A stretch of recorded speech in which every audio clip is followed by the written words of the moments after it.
जो मंजिलों को पाने की चाहत रखते हैं वो समंदरों पर भी पत्थर के पुल बना देते हैं।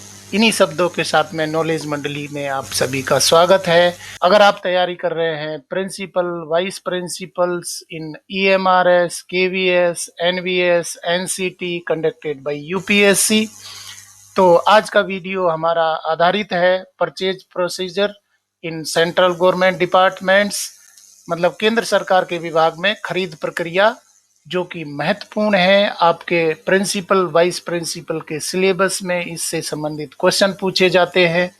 तो शुरू करते हैं आज का वीडियो।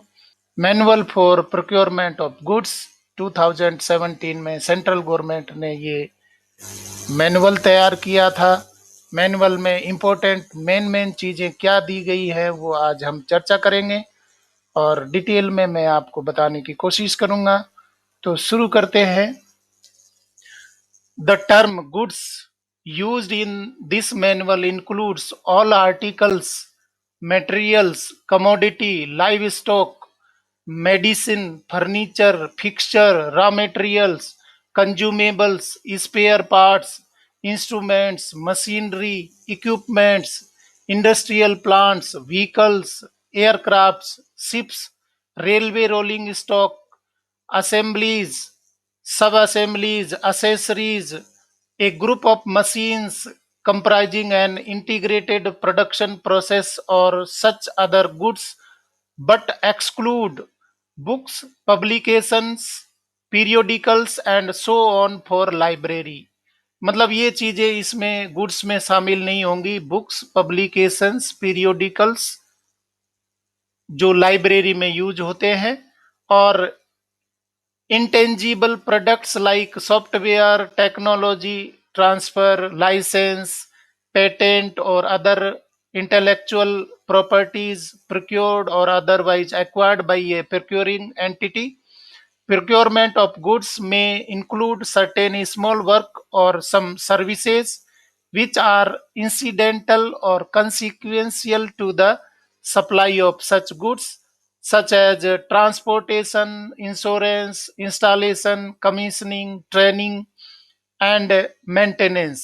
ये रूल 143 ऑफ जीएफआर 2017 में बताया है कि गुड्स का क्या मतलब होता है। वस्तुओं में किसी खरीद निकाय द्वारा खरीदी या अन्य प्रकार से अर्जित समस्त मदें, सामग्री, माल, मवेशी, औषधियां, फर्नीचर, फिक्सचर्स, कच्ची सामग्री, उपभोज्य सामग्री, अतिरिक्त पुर्जे, यंत्र, मशीनरी, उपस्कर, औद्योगिक संयंत्र, वाहन, विमान, जहाज, रेलवे रोलिंग स्टॉक, संयोजन, उप संयोजन, अतिरिक्त उपस्कर, एकीकृत उत्पादन प्रक्रिया युक्त मशीनों का एक समूह, इस प्रकार की वस्तुओं की अन्य श्रेणियां अथवा प्रौद्योगिकी अंतरण, लाइसेंस, पेटेंट जैसी अमूर्त वस्तुएं या अन्य बौद्धिक संपदा, परंतु इसमें पुस्तकालय के लिए पुस्तकें, प्रकाशन, सामयिक, पत्र पत्रिका आदि शामिल नहीं है। तो ये बात आपको ध्यान रखनी है, गुड्स में क्या क्या चीजें शामिल होती हैं। सब कुछ आ गया है, परंतु यहाँ पर ये जो पुस्तकालय में पुस्तकें, प्रकाशन और सामयिक, पत्र पत्रिकाएं हैं वो नहीं शामिल होती है। बाकी सभी शामिल हैं। वस्तुओं की खरीद में कुछ लघु कार्य या कुछ सेवाएं शामिल होती है, जो कि आनुषंगिक या इस प्रकार की वस्तुओं की आपूर्ति के अनुवर्ती होती है, जैसे परिवहन, बीमा, स्थापना, अधिष्ठापना, प्रशिक्षण और अनुरक्षण। तो ये सब गुड्स में, मैनुअल में गुड्स के रूप में इनको नामित किया गया है, वस्तुओं में काउंट किया है। तो नेक्स्ट पॉइंट देखते हैं। Basic aim of procurement, the 5 R's of procurement. 5 नियम हैं, वो कौन कौन से हैं जिनमें हमें ध्यान रखना है कि अगर हम खरीदारी कर रहे हैं तो ये 5 R's कौन कौन से हैं। सबसे पहला है राइट क्वालिटी, मतलब अभिष्टतम गुणता होनी चाहिए, क्वालिटी अच्छी होनी चाहिए। राइट क्वांटिटी, अभिष्टतम मात्रा होनी चाहिए। राइट प्राइस, अभिष्टतम मूल्य होना चाहिए। और राइट टाइम एंड प्लेस, अभिष्टतम समय एवं स्थान तथा राइट सोर्स, अभिष्टतम स्रोत। ये सारी चीजें 5R हमारे प्रोक्योरमेंट के लिए जरूरी होती है। Right quality, right quantity, right price. कम प्राइस है वो प्रोक्योरमेंट में नहीं है। कम प्राइस में अगर क्वालिटी या क्वांटिटी में कंप्रोमाइज होता है तो वो कम प्राइस, या उसकी ड्यूरेबिलिटी है, या और कुछ इश्यू बनते हैं तो कम प्राइस मायने नहीं रखती। प्राइस है वो ठीक होनी चाहिए, जैसी उचित है। इसके साथ में ही खरीदी है वो सही समय पर और सही जगह पर करनी है। एक आवश्यकता अभी है उसको 2 महीने बाद में खरीदना, या बहुत पहले खरीदना, खरीद के रख देना और वो खराब हो जाएगी जब उसकी उपयोग होगा। और राइट सोर्स, उचित सोर्स, स्रोत होना चाहिए जहां से हम खरीद रहे। तो ये सारी चीजें हैं वो शामिल होती है बेसिक प्रोक्योरमेंट। एम है 5 रूल हमें प्रोक्योरमेंट के खरीदी के ध्यान रखने हैं। इसके बाद में सार्वजनिक खरीद के सिद्धांत बहुत इंपॉर्टेंट है कि कौन कौन से सिद्धांत हैं जिनके आधार पर हम परचेजिंग करेंगे। सबसे पहला है पारदर्शिता का सिद्धांत। पारदर्शिता, ट्रांसपेरेंसी होना बहुत जरूरी है। दक्षता का सिद्धांत है। इसके बाद में विस्तृत दायित्व का सिद्धांत। चौथा है गौण विधिक सिद्धांत एवं पांचवा है सार्वजनिक दायित्व का सिद्धांत। ये सारे सिद्धांत हैं वो हमें खरीदी में फॉलो करने पड़ेंगे। तो इनको डिटेल में हम पढ़ते हैं।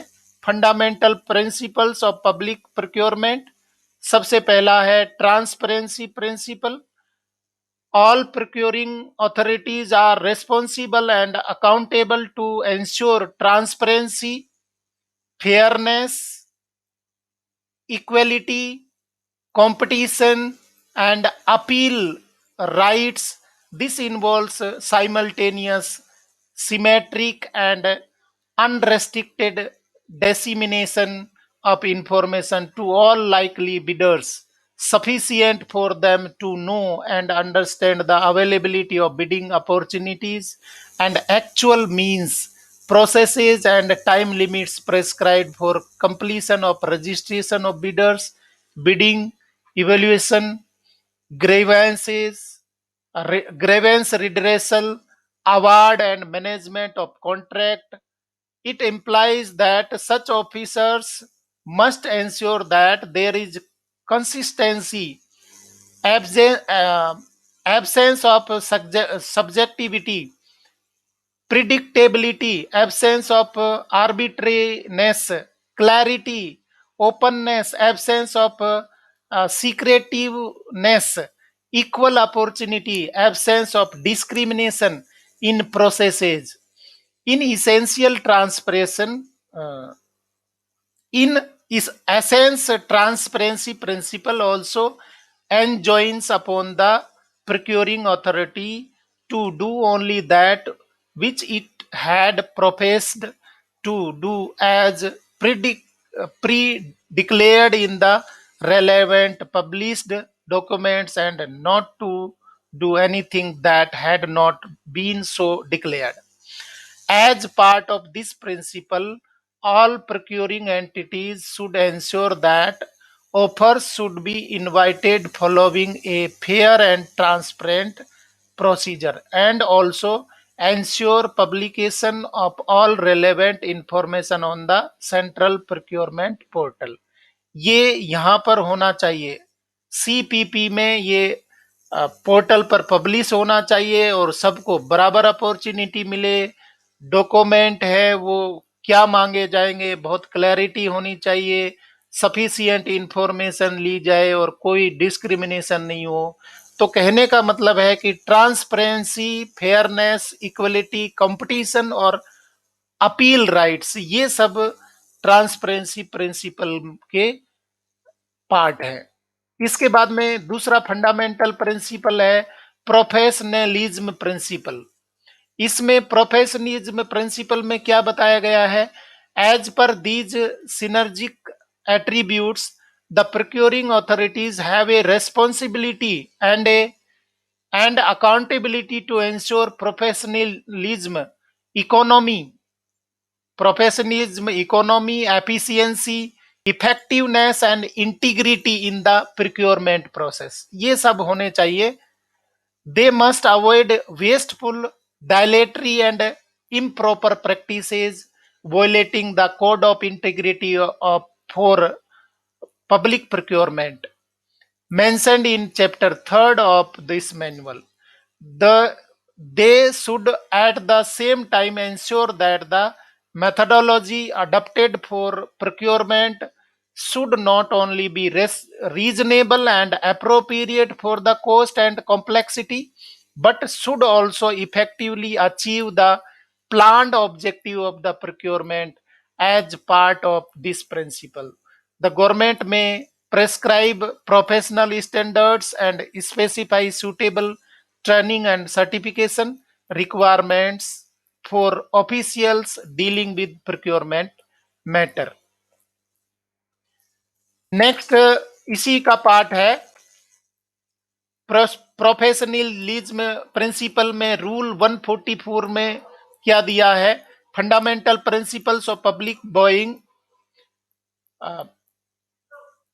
रूल 144 में fundamental principles of public buying for all procurements including procurement of works, every authority delegated with the financial powers of procuring goods in public interest shall have the responsibility and accountability to bring efficiency, economy and transparency. ये important point यहां पर निकल के आते हैं. Efficiency, economy and transparency in matters relating to public procurement and for fair and equitable treatment of suppliers and promotion of competition in public procurement. Competition होना भी बहुत जरूरी है. कॉम्पिटिटर होंगे, एक से ज्यादा कॉम्पिटिटर होंगे तो अच्छी क्वालिटी का माल मिलेगा और प्राइस भी उसकी अच्छी होगी. The procedure to be followed in making public procurement must conform to the following yardsticks. कौन कौन से यार्डस्टिक रखने हैं हमें ध्यान में. B objective, functional, generic and measurable and specify technical, qualitative and performance characteristics. ये सब चीजें उसमें होनी चाहिए. और साथ में ही ये बहुत महत्वपूर्ण है, सेकंड पॉइंट देखिए, not indicate a requirement for a particular trademark, trade name और ब्रांड. जब भी आप टेंडर इंक्वायरी फॉर्म निकालेंगे तो कभी भी ट्रेड मार्क या ट्रेड नेम या ब्रांड नेम नहीं टेंडर डॉक्यूमेंट में नहीं पब्लिश करेंगे, क्योंकि इससे एक पर्टिकुलर ट्रेड को, पर्टिकुलर कंपनी को वहां बेनिफिट होने के चांसेस होते हैं और कंपटीशन भी वहां पर कम हो जाता है. साथ में ही जो ट्रांसपेरेंसी प्रिंसिपल है वो यहाँ वायलेट होता है. इसलिए कभी भी हमें पर्टिकुलर ट्रेडमार्क, ट्रेड नेम और ब्रांड नेम इंडिकेट नहीं करना है. तीसरा फंडामेंटल प्रिंसिपल है बॉर्डर ऑब्लिगेशंस प्रिंसिपल.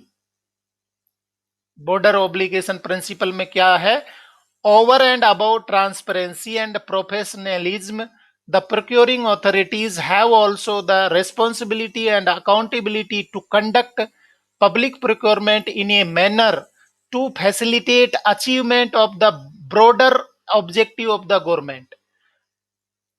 क्या याद रखना है कि जो भी खरीदी कर रहे हैं तो गवर्नमेंट के ऑब्जेक्टिव्स हैं वो अचीव होने चाहिए.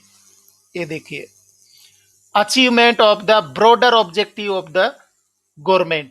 To the extent these are specifically included in the procurement guidelines.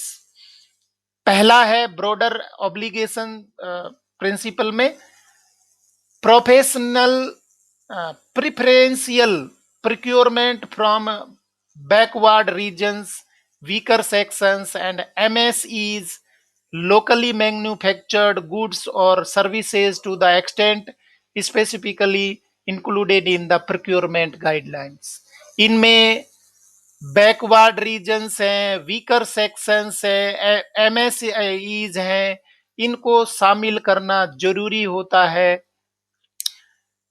B point है reservation of procurement of specified class of goods from और through certain nominated CFSEs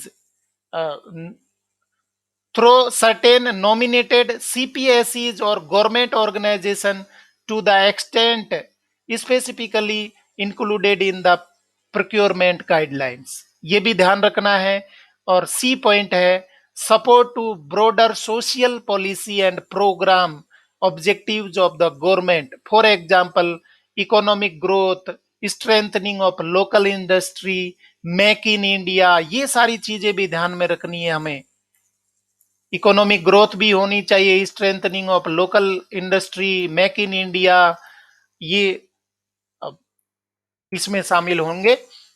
ease of doing business, ये भी उसी का part रहेगा। Ease of doing business, ease of doing business, job and employment creation, ये भी हमारा ब्रॉडर ऑब्जेक्टिव में ऑब्लिगेशंस में आएगा। And so on to the extent specifically included in the procurement guidelines. D, facilitating administrative goals of other departments of government, for example ensuring tax or environmental complications, um, for example ensuring tax or environmental compliances by participants, energy conservation, accessibility for people with disabilities, etc., to the extent specifically included in the procurement guidelines। और ई है procurement policies and procedure must comply with the accessibility criteria which may be mandated by the government from time to time। तो broader obligations principal में ये सारी चीजें हैं वो हमें ध्यान रखनी है प्रोक्योरमेंट में। चौथा प्रिंसिपल है extended legal responsibilities principle. Procuring authorities must fulfill additional legal obligations in public procurement over and above mere conformity to the mercantile laws, which even private sector procurements have to comply with। The Constitution of India has certain provisions regarding fundamental rights and public procurements। ये देखिए, court have over a time taking a broader view of public procurement as a function of state, interpreted these to extend the responsibility and accountability of public procurement authorities। Courts in India thus exercise additional judicial review beyond contractual issues over public procurement in relation to the manner of decision making in respect of fundamental rights, fair play, and legality। Similarly, procuring authorities have also the responsibility and accountability to comply with the laws relating to governance issues like Right to Information Act and Prevention of Corruption Act and so on। तो legal responsibilities हैं वो भी हमें ध्यान रखनी है procure कर रहे हैं तो।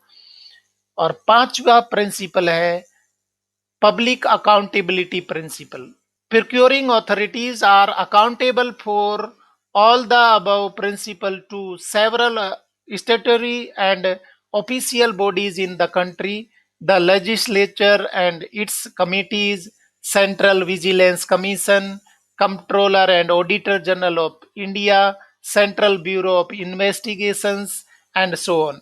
In addition to administrative accountability, as a result, each individual public procurement transaction is liable to be scrutinized independently, in isolation.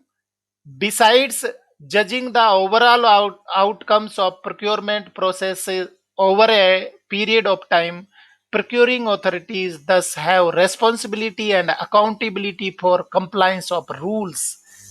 ये भी हमें प्रोक्योरमेंट में प्रिंसिपल का ध्यान रखना है। नेक्स्ट पॉइंट है standards cannons of financial proprietary. ये फाइनेंशियल प्रोप्राइटरी है वो भी ध्यान रखनी है। फाइनेंशियल प्रोप्राइटरी में देखिए ये यहाँ पर फर्स्ट पॉइंट है, every officer is expected to exercise the same vigilance in respect of expenditure incurred from public monies as a person of ordinary prudence would exercise in respect of expenditure of his own money। मतलब इस तरीके से खरीदी करनी है जैसे आप अपने खुद के पैसे से खरीदारी कर रहे हैं। तो पब्लिक मनी है, वो आपकी मनी है, ऐसा सोच के खरीदारी करनी है, इसके खर्चा करना है। नेक्स्ट पॉइंट है, the expenditure should not be prima facie more than the occasions demand. मतलब जितनी आवश्यकता है उससे ज्यादा नहीं होनी चाहिए। आप ये सोचते हैं कि ये तो खरीदी कर लो, कोई दिक्कत नहीं है, तो जितनी जरूरत है उससे ज्यादा नहीं होनी चाहिए। थर्ड पॉइंट है, no authority should exercise its powers of sanctioning expenditure to pass an order which will be directly और indirectly to its own advantage. मतलब कोई भी अथॉरिटी है वो अपने फायदे के लिए डायरेक्टली या इनडायरेक्टली कोई भी ऑर्डर नहीं दे सकती। डायरेक्टली और इनडायरेक्टली आप किसी को बेनिफिट नहीं होना है, किसी को फायदा नहीं होना चाहिए। इसके बाद में फोर्थ पॉइंट है, expenditure from public money should not be incurred for the benefit of a particular person और a section of the people unless, कोई विशेष आदमी को फायदा नहीं मिलना चाहिए, कोई विशेष व्यक्ति को फायदा नहीं मिलना चाहिए। विशेष का मतलब है कि वहां पर किसी का इंटरेस्ट छुपा हुआ नहीं होना चाहिए इसमें। अनलेस पहला पॉइंट है, a claim for the amount could be enforced in a court of law, कि वहां पर कोर्ट ऑफ लॉ नहीं होना चाहिए। The expenditure in pursuance of a recognised policy और कस्टम, इनके अलावा। इसके बाद में पांचवा पॉइंट है, the amount of allowances granted to meet expenditure of a particular type should be so regulated that the allowances are not on the whole a source of profit to the recipient। इसके बाद में छठा point है, while discharging the duties of financial concurrence of any public expenditure, such authorities subsequent to such decision shall not be involved in any future financial audit payment responsibilities which may create conflict of interest। Future में भी financial कोई conflict नहीं हो, audit conflict नहीं हो, payment responsibilities हैं, कहीं पर भी दिक्कतें पैदा नहीं करे, ये हमें प्रोक्योरिंग ऑफिसर है, अथॉरिटी है, उसको ध्यान रखना है। और नेक्स्ट पॉइंट है, public procurement infrastructure at the centre. Central level पर पब्लिक प्रोक्योरमेंट इंफ्रास्ट्रक्चर क्या क्या है वो देखिए। पहला है, प्रोक्योरमेंट पॉलिसी डिवीजन भारत सरकार में बना हुआ है, वित्त मंत्रालय में नीतिगत खरीद प्रभाग बना हुआ है, पीपीडी बना हुआ है।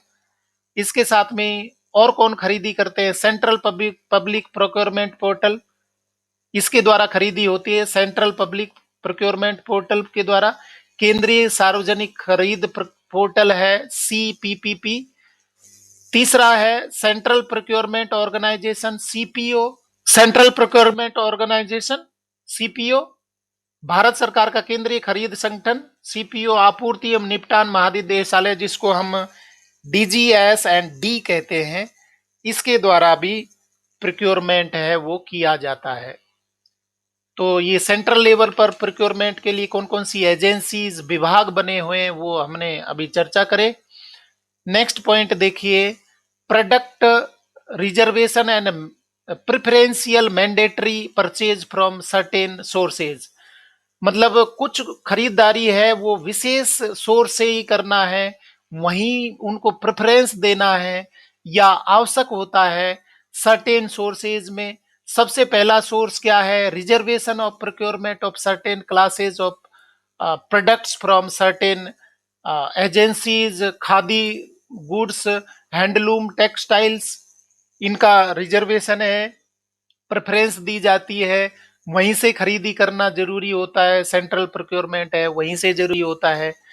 The central government has reserved all items of hand spun and hand woven textiles khadi goods for exclusive purchase from Khadi and Village Industries Commission KVIC.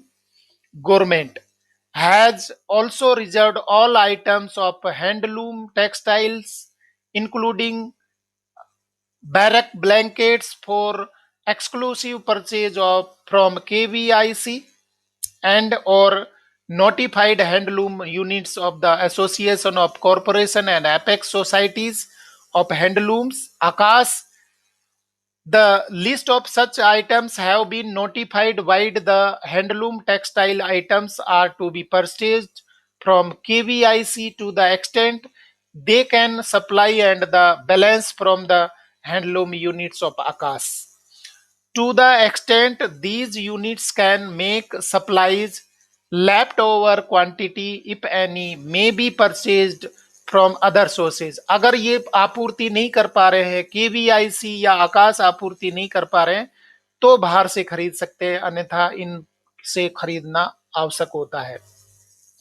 In the case of KVIC, the rates are fixed by certification committee and the rates so fixed are reviewed by the cost accounts branch of the Ministry of Finance. ये बार बार review की जाते हैं, पहले से ही उनकी rate निश्चित होती है, परंतु कोस्ट अकाउंट ब्रांच है वो रिव्यू करती है मिनिस्ट्री की, फाइनेंस मिनिस्ट्री की। In the case of Akash, the final price will be calculated by Akash and fixed by the Ministry of Textiles by associating a representative of the Chief Account Officer of Department of Expenditure, Ministry of Finance, the Central Purchase Organization, that is DGS&D, also enters into long-term contract with KVIC and Akash for items of recurrent demands and lays down terms and conditions therein. तो आकाश एक बार ध्यान कर लीजिए, association of corporation and apex societies of handlooms इसका short form है। दूसरा point है product reservation and preferential mandatory purchase में reservation of procurement of certain class of product from certain agencies, pharmaceuticals from pharmaceutical CPSEs. The pharmaceuticals purchase policy 2013 is intended to ensure, क्या इसमें pharmaceutical company में 2013 में ये जो तैयार हुआ उसमें कौन कौन सी चीजें ध्यान रखनी है? पहला पॉइंट है optimum utilisation of the installed capacity and to provide necessary fillip in reviewing these ailing pharmaceuticals CPSEs, यहीं से परचेज करना है। दूसरा पॉइंट है availability of quality medicine at low prices to the masses. तीसरा drug security of the nation. The silent features of this policy are as follows. ये जो the pharmaceuticals purchase policy 2013 है उसके कौन कौन से साइलेंट फीचर्स हैं? पहला A, pharmaceuticals purchase policy in respect of 103 medicines would be valid for a period of 5 years। 103 दवाओं के लिए 5 साल का टेन्योर दिया गया है, वैलिड है। From the date of issue, ये 30/10/2013, 30 October 2013 of orders by department of pharmaceuticals. 103 दवाओं के लिए 5 साल तक ये परचेज पॉलिसी है वो वैलिड है। B point, pharmaceutical purchase policy will extend only to central public sector enterprises, जिनको CPSEs बोल रहे हैं, इनको एक्सटेंड किया जा सकता है। जो सेंट्रल पब्लिक सेक्टर एंटरप्राइजेज हैं वो उनको परचेज पॉलिसी को 5 साल से आगे बढ़ाया जा सकता है। Under the administrative control of department of pharmaceuticals such as Indian drugs and pharmaceuticals limited IDPL, Hindustan antibiotics limited HAL, Bengal Chemicals and Pharmaceuticals Limited, BCPL, Karnataka Antibiotics and Pharmaceuticals Limited, KAPL, and Rajasthan Drugs and Pharmaceuticals Limited, RDPL, and their subsidiaries, where Government of India owns 51% और about shares. सीपीएसईज किसको कहेंगे? जहां पर 51% से ज्यादा government का share है, तो वहां उनको एक्सटेंड किया जा सकता है 5 साल से अधिक। This would be applicable to purchase by central government departments, their public sector undertakings and autonomous bodies, etc. This would also be applicable to purchase of medicines by state governments under health programs funded by government of India, such as the National Rural Health Missions। यहाँ पर भी NRHM mission के द्वारा दवाइयाँ खरीदी जाती हैं, तो उनसे खरीदी जा सकती हैं।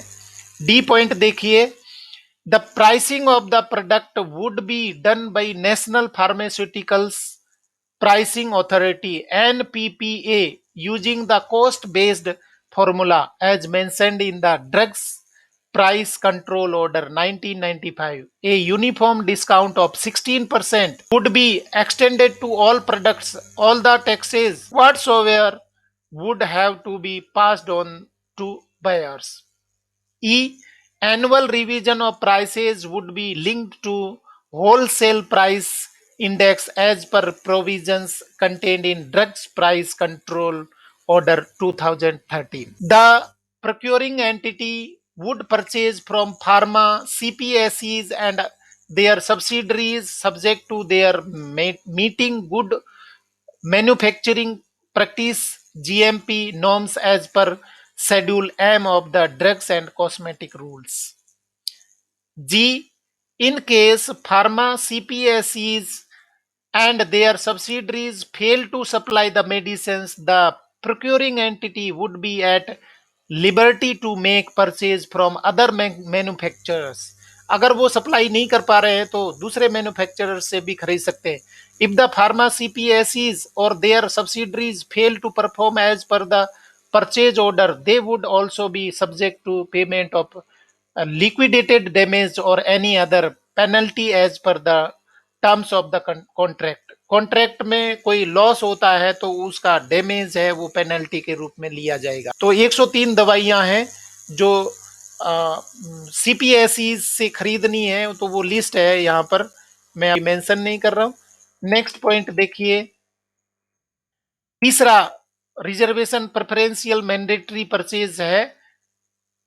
Reservation of specific items for procurement from micro and small enterprises (MSE) to enable wider dispersal of enterprises in the country।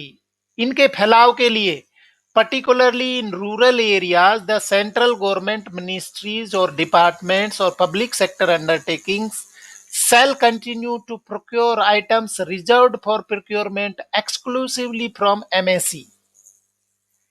Presently, 358 items included 8 items of handicraft from micro and small enterprises which have been reserved for exclusive purchase from them।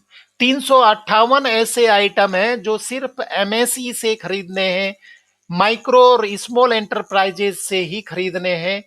The latest list may be seen from the website of the MSME Ministry. Ministry of MSME has clarified that the laminated paper GR first, second, third are not covered under the paper conversion product of the public procurement policy. For locating the sources of such reserved items, NSIC may be contacted. चौथा point है public procurement policy for micro and small enterprises. From time to time the government of India lays down procurement policies to help inclusive national economic growth by providing long-term support to small and medium enterprises and disadvantaged sections of society and to address environmental concerns। The procurement policy for micro and small enterprises 2012 has been notified by the government in exercise of the powers conferred in section 11 of the micro, small and medium enterprises development MSMED Act 2006. Details of the policy are available on the MSME website. Second point है micro and small enterprises MSE must along with their offer provide proof of their being registered as MSE indicating the terminal validity date of their registration for the item tendered with any agency mentioned in the notification of the Ministry of Micro, Small and Medium Enterprises, Ministry of MSME indicated below. यहाँ कौन कौन सी चीजें शामिल हैं, क्या उनमें mention होना है? A, district industries centres, B, Khadi and village industries commission, C, Khadi and village industries board, D, coir boards, E, national small industries corporation, F, directorate of handicraft and handloom and G, any other body specified by the ministry of MSME. Third point है for ease of registration of micro and small enterprises ministry of MSE has started Udyog Aadhaar memorandum which is an online registration system free of cost with effect from 18th September 2015 and all micro and small enterprises who are having Udyog Aadhaar memorandum should also be provided all the benefits available for MSE under the Public Procurement Policy for Micro and Small Enterprises Order 2012. Fourth point है the MSEs are provided tender documents free of cost and are exempted from payment of earnest money. ये important point यह निकल के आता है कि वो earnest money से एग्जेम्प्ट किए गए MSE अगर वो टेंडर फॉर्म भरने में इंटरेस्टेड है, पार्टिसिपेट करते हैं, तो उनको अर्नेस्ट मनी जमा करने से छूट दी जाती है subject to furnishing of relevant valid certificate for claiming exemption. Fifth point chapter 5th of the MSMED Act 2006 also has provision for ensuring timely payment to the MSE suppliers. The period agreed upon for payment must not exceed 45 days. इनको MSE को वहां से कोई सामान खरीदते हैं तो 45 दिन से ज्यादा का समय पेमेंट में नहीं लगना चाहिए.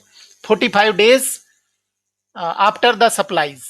For delays in payment, the buyer shall be liable to pay compound interest to the supplier on the delayed amount at 3 times of the bank rate notified by the Reserve Bank. 3 गुना उनसे charge लिया जाएगा अगर जो purchase करने वाला है supplier को समय पर पेमेंट नहीं करता है तो कंपाउंड रेट लगेगा जो कि रिजर्व बैंक निर्धारित करती है. रिजर्व बैंक के द्वारा डिसाइडेड जो रेट है उसका 3 गुना चार्ज किया जाएगा.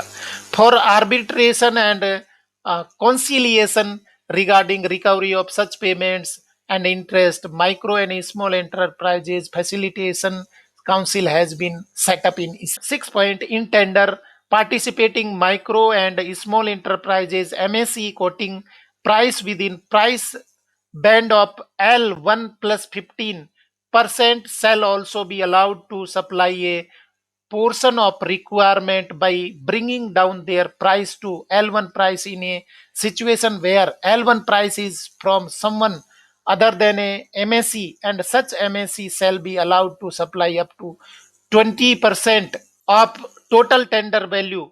The 20% quantity is to be distributed proportionately among these bidders in case there are more than one MSME within such price band.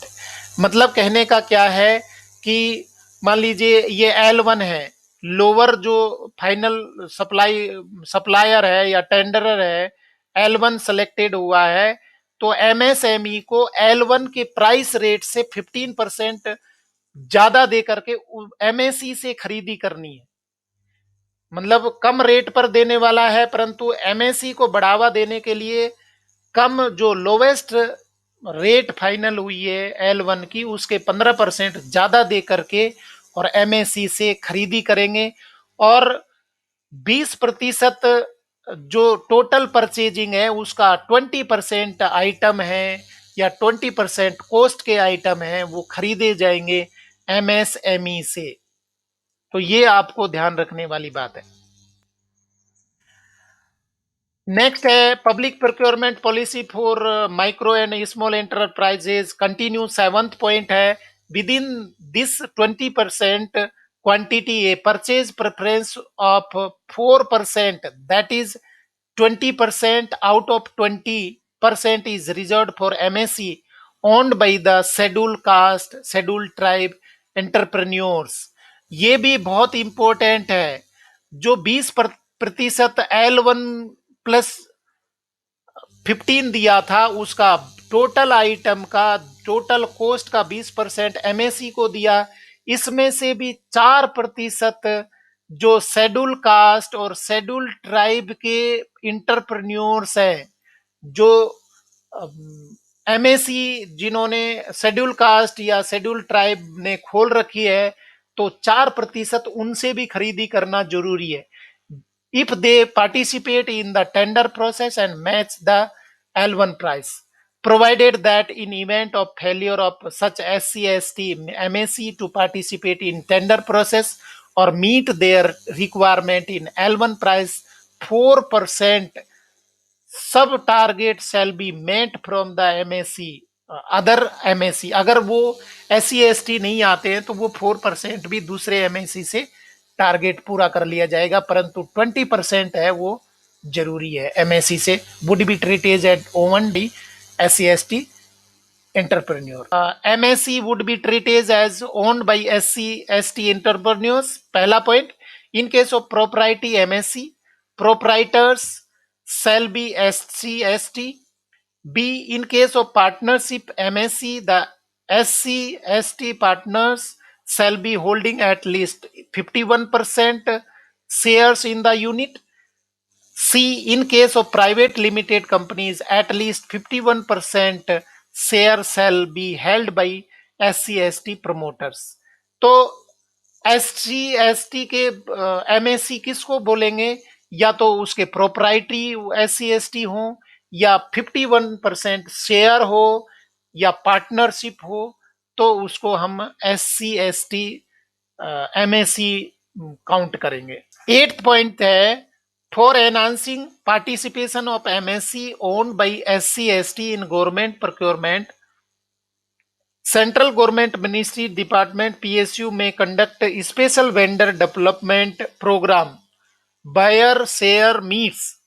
In the opinion of Ministry of MSME, in case of tender item is not splittable or non-dividable, etc., MSE quoting price within price band L1 plus 15 may be awarded for full complete supply of total tender value to MSC, considering spirit of policy for enhancing the government procurement from MSC in terms of subpara 6 above। मतलब L1 plus 15 की rate से total purchase है वो MSc से की जा सकती है। 20% तो कम से कम है, परंतु टोटल प्रोक्योरमेंट है वो भी एमएससी से किया जा सकता है। 9th पॉइंट देखिए, ministry of MSME have clarified that all central ministries departments central public sector undertakings may relax conditions of prior turnover and prior experience with respect to micro and small enterprises in all public procurements subject to meeting of quality and technical specification। मतलब prior experience है, prior turnover है, उसको भी छोड़ दिया जाता है अगर वो हमारी आवश्यकताओं की पूर्ति करे, क्वालिटी दे सकती है और टेक्निकल स्पेसिफिकेशन अगर फुलफिल करती है तो पूर्व के अनुभव है उनको एग्जेम्प्ट किया जा सकता है। 10th point, where any aggregate has been appointed 10 point, where an aggregator has been appointed by the Ministry of MSME themselves court on behalf of some MSC units, such offers will be considered as offers from MSC units, and all such facilities would be extended to these also. Aggregator है कि सामान खरीद करके MSc से सामान खरीद करके और सेंट्रल गवर्नमेंट को सप्लाई करते हैं तो भी उसको एमएससी ही में ही काउंट किया जाएगा. 11th point, this policy is meant for procurement of only goods produced and services rendered by MSC and not for any trading activities by them. An MSC unit will not get any purchase preference over another MSC unit. एक से दूसरे पर नहीं किया जा सकता. जो वो उत्पादन कर रही है उसी की वो सप्लाई कर सकती है. ऐसा नहीं है कि वो उससे एमएससी उस से संबंधित ही नहीं है और कोई भी टेंडर लेकर के कुछ भी माल सप्लाई करेगी तो ऐसा नहीं होगा. 12th पॉइंट देखिए, exemptions from the policy given their unique nature, defense armaments imports shall not be included in computing 20% goal for Ministry of Defense. In addition, defense equipments like weapons system, missiles, etc., shall remain out of purview of such policy of reservation. In other cases, review committee of Ministry of MSME may consider any request of ministries, departments, CPSU for exemption from 20% as rule है. MSME का वो लागू नहीं होता वहां पर क्योंकि वो एमएसएमई बनाते भी नहीं है और बनाते होंगे तो उनसे खरीदना जरूरी नहीं है. Product reservation and preferential mandatory purchase from certain sources में 5th पॉइंट है, procurement preference for domestically manufactured electronic products. जो घरेलू इलेक्ट्रॉनिक प्रोडक्ट बनाए जाते हैं वहां पर भी प्रेफरेंस दिया जाएगा उद्योग को बढ़ावा देने के लिए, रोजगार को बढ़ावा देने के लिए. The products notified for preference provision to domestic manufacturers are, जो क्या क्या बनाते हैं, desktop PCs, dot matrix printers, tablet PCs, laptop PCs, contactless smart cards, LED products, biometric access control authentication devices, biometric fingerprint sensors और 10th है biometric iris sensors.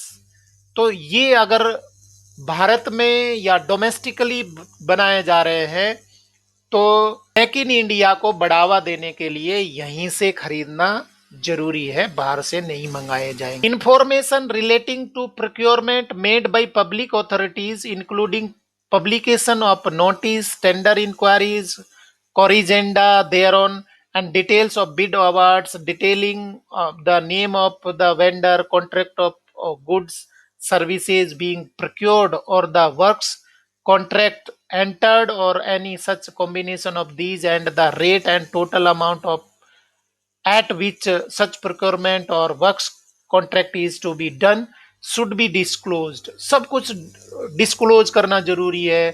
कहने का मतलब है कि वो न्यूज़पेपर में या वेबसाइट पर सभी जगह पर वो डिस्क्लोज करना चाहिए.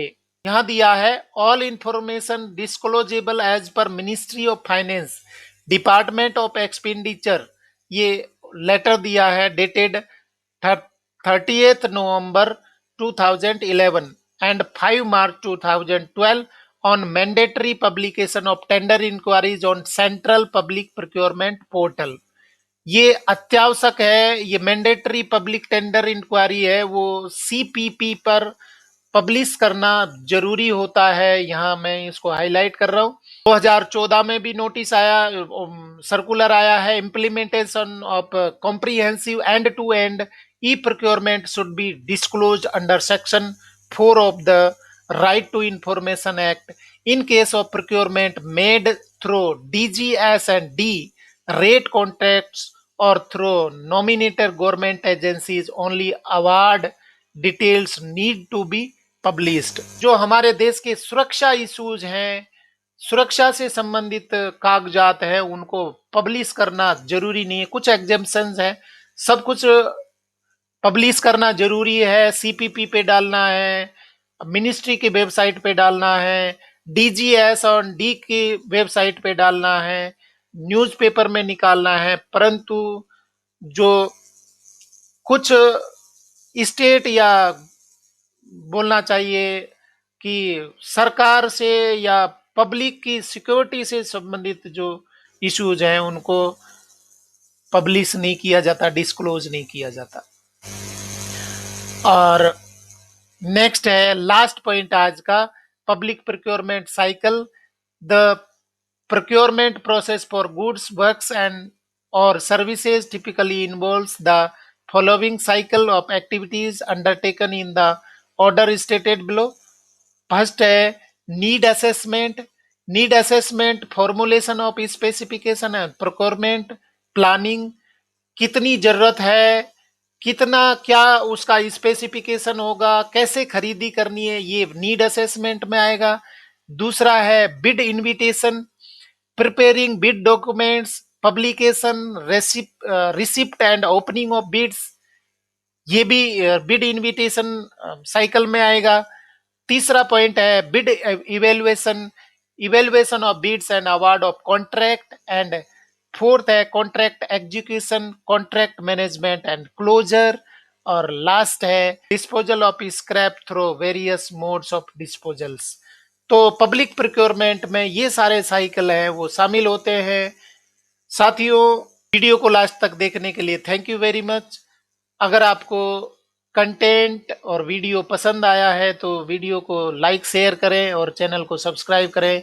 Thank you very much.